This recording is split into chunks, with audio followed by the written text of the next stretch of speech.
Okay, I got a wild one for you guys today. 2 weeks ago, I saw something I had never seen before in a game. City was playing Fulham. They had a red card. They went down to 10 men and they won the game. Now, I've seen that before, but it's how they won the game. Rather than what you typically see when a team goes man down, which is they just give the ball up and they say, we will play counterattack and defend the whole game. Instead of that, they just kept the ball.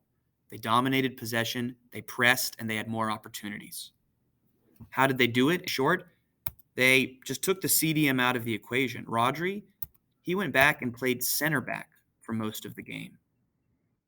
I'll show you details in a second. First, here's some context of how hard it is to play with only 10 guys.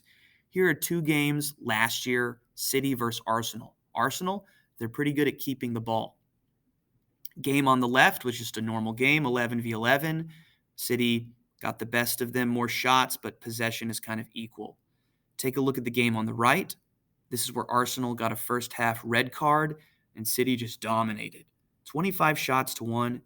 Possession is 80-20.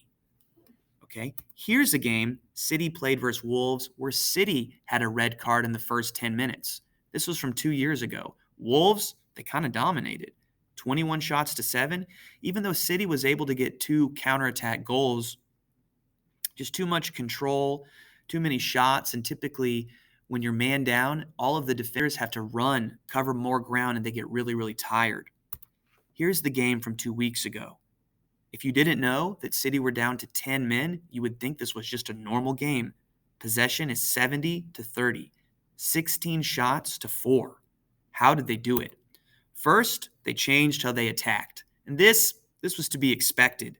Rather than creating 2v1s and switching field a bunch, they were more direct, 3v3, 2v2, using a lot of isolation dribbles in the wide areas, Grealish, Bernardo, De Bruyne, and a lot of crossing opportunities. And I guess they thought this was safer than trying to pass and getting counterattacked. What's more interesting, how did they press the ball man down, and how did they keep the ball? For their press, they didn't press the entire time. They played a 4-4-1 mid-block, and they would wait for certain opportunities, a trigger to step up. It was pretty simple, but it worked a few times. So the striker, rather than press or put pressure on either the center back, he stayed back and kind of sat on the CDM. They would wait for a center back to center back switch, and the midfielder, usually was Bernardo, he would try to jump this pass as fast as he could early as everyone else shifted over. And they caught him with this a few times. But they didn't need to use it that much because they had the ball for most of the game. How did they do this? It started with, how do you deal with the full press when they press you to your keeper? And to deal with this, they really relied heavily on Ederson. They played him as just a back two, even from the goal box, from the 18, just him and the center back. And thus, they weren't really missing a guy higher up the field.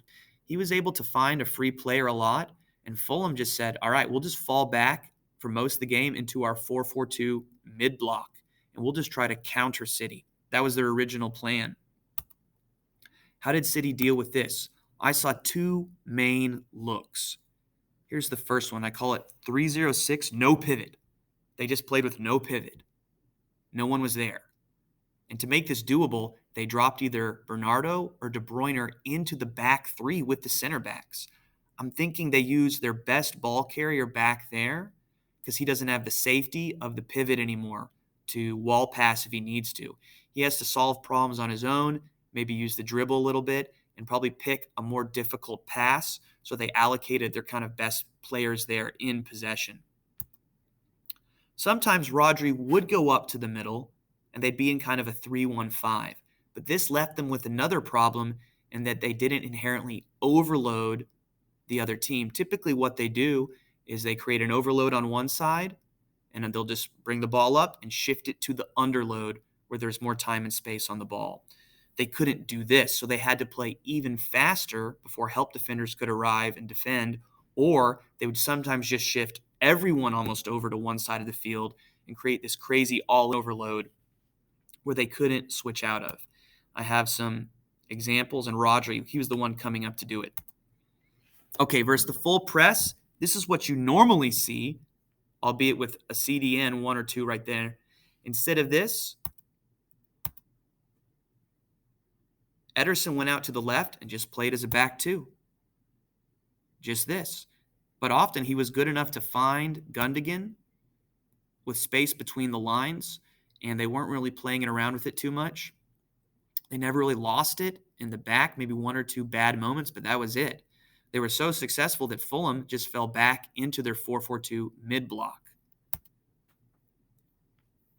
So here they are in that.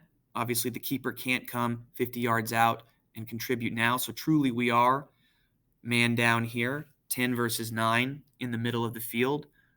What did they do? Okay, so let's say a transition occurs. For most of the time, immediately after this, you're going to have a shape change. You're going to get width. But the unique thing was one of the midfielders would often just drop deep as they can, wall pass their way in, and make a back 3. And here you see their look. Notice there's no one between the front 2 lines. There is no CDM. But typically, this guy that was dropping was either Bernardo or De Bruyne. I think they rotated him in so he wouldn't get tired. And I guess the idea is they don't need a CDM. They can find the pass that splits the lines just on their own because they're good enough. Never really seen anything like this, but I guess it's one solution to the problem. They're still attacking with just as many guys. They're just taking a little more risk in the buildup, but they're mitigating the risk by putting a better player there. And typically he was finding good passes all the way to the winger's foot, which allowed City to try to attack with some tempo, even though one bad touch would set them back since they were man down. And sometimes they would bring the fullbacks inside from this, and rather than kind of double width, just use single width. They kind of alternated between the two. Another look they did after a transition was that one of the center backs, he would just bomb forward and he would jump into the pivot role. Rodri would jump in between the lines. The fullbacks would come in and they'd kind of make a back 3, kind of a 3-1. Now, the issue with this is that they're perfectly symmetric. There's no overload like you normally see. So if they play through the lines here, if they're fast enough, maybe they can create a 2v2, but it was tough because Fulham's playing 4-4-2 mid-block. It's in the midfield line of 4. They're looking to come back and support the back line very, very fast. So something they did that was real crazy is just make an overload anyway. They would just shift the midfielders over and play like this. It wasn't really a typical pattern where they would go into the overload and switch to the underload. They don't want to switch to the underload because the guy has no one around him to play with in combination. So typically they would just force it, as in, as soon as they could play through with the pass, they were going to try to play through the back line, even if it was a little too far, gave the other team a goal kick. Didn't really matter to them as long as they weren't getting countered. And they created a lot of opportunities. It wasn't their typical stuff. It wasn't up to their typical standard of opportunities, but they were still putting crosses in, dribbling across, getting shots, getting set pieces, way more than Fulham was. So the ultimate question, if you were man down in a game, could you do this? To me, the key player is Ederson.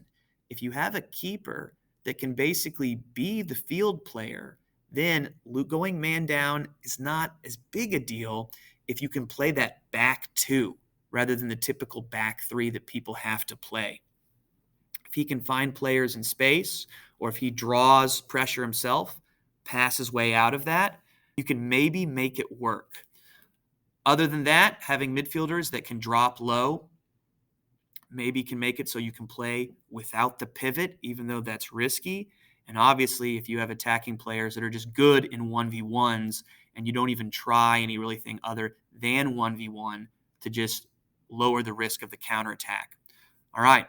Hopefully you enjoyed this. It was a wild game. I recommend going and watching it. Peace.